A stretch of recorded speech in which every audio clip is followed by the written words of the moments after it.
Okay, let's have a go at adding some brackets of our own.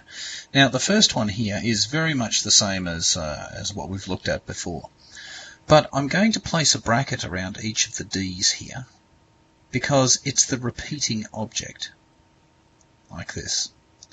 Now the brackets aren't actually doing anything. It's like putting a bracket around a single number. It doesn't actually do anything. But we can see here that what I've got now is I've got a bracketed D repeating. This can be done with any index. You don't do it because it's a bit of a waste of time. But what we can write now as our answer is that as our repeating unit, and then the 4 up the top. Why do we want to do that? Well, let's have a look at the next example.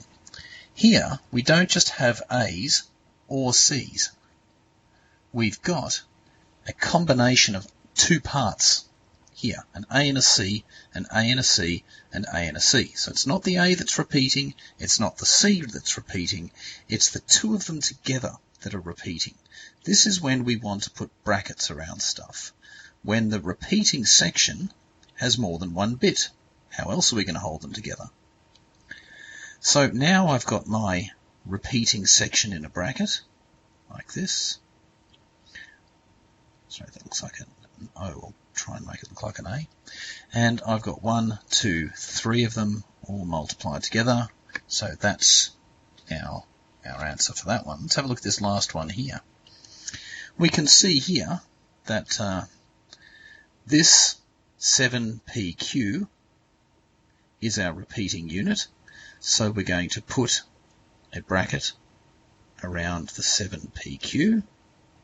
We can see now that we've got two identical repeating units. So I'm going to write the identical repeating unit in its bracket with the quantity of how many of them there are. Now it's really important that you get this at some stage, because this and this